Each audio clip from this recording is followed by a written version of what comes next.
Good morning. I am Dr. Kiran Kumar Lingutla, consultant orthopedic spine surgeon from Yashoda Hospitals, Somajgoda, Hyderabad. I met Mr. Andrew Sakala, who is a retired Air Force pilot from Zambia. This pleasant gentleman underwent two unsuccessful failed surgeries back in his hometown and was finding it very difficult to mobilize even a few hundred feet. On his arrival here, we took a comprehensive history and investigations were done.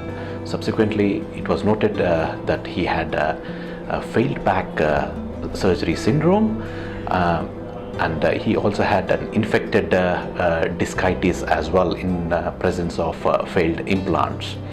This was contributing to his decreased quality of life, and his day-to-day activities were quite restricted. I discussed his investigation films with him and suggested that we need to have a two-stage approach to kind of help with his symptoms. So I undertook surgery after thorough counseling. Initially, I planned to explant all the previous failed implants in his back and put new implants in and extended the levels of fixation as well.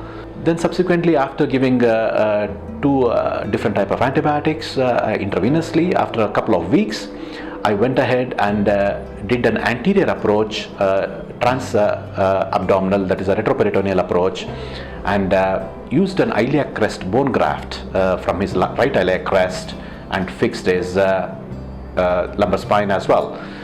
This was used as a strut graft to achieve anterior stability.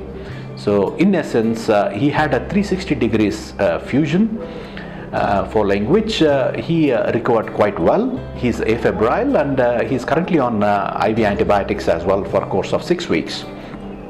So these are the radiographs of Mr. Sakala, anterior AP view, which shows failure of the implants. The screw have actually cut through the bone as well.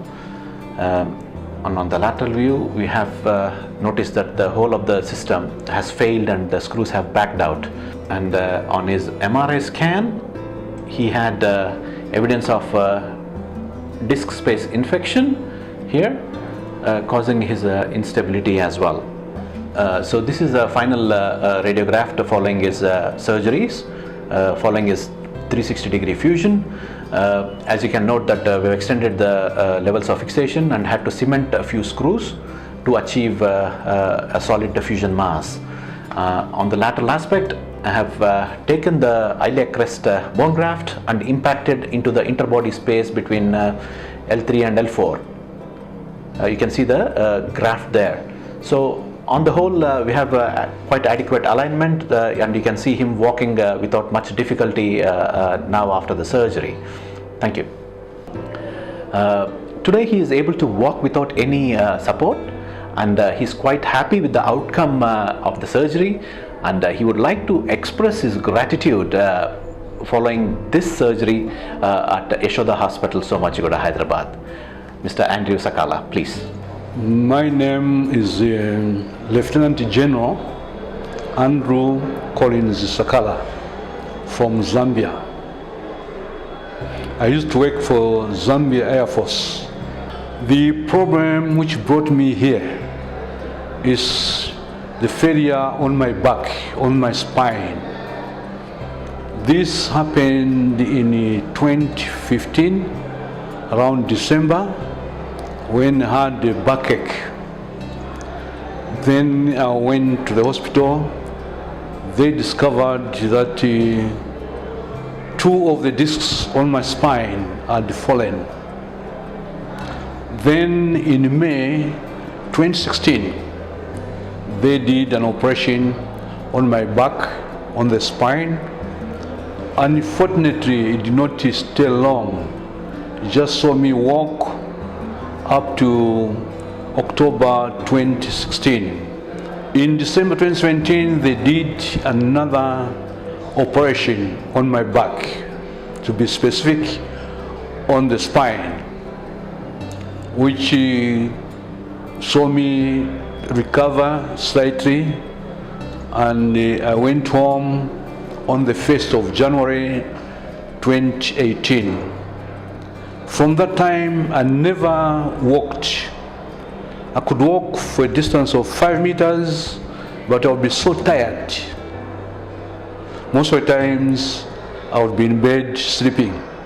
My wife went round and asked a few friends here and there, and of course on the online internet as well. They discovered that the best place they could do this surgery was here in India at the Yashoda Hospitals. So she went through finding more details. Finally, we came here at the Yashoda. Upon arrival, I was admitted. They started carrying out various investigations on my body to determine what could have caused the failure on my spine for twice.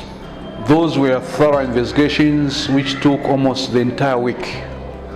However, subsequent days, an operation was arranged. So they did the operation at the back and removed the implants. At the same time, they carried out other tests to ensure that there were no bacteria to fill the new implants that put there.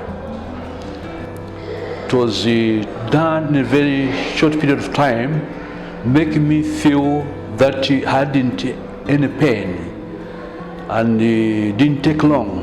I started walking. A thing I could not believe, that I can walk without any problem, have no pain and whatsoever. Otherwise, generally I'm fit compared to the time I came here. I'm very thankful to the doctors who worked on me, particularly the lead doctor, Dr. Kiran Lingutla, and his staff, and in general, Yashoda Hospital staff. Thanks so much.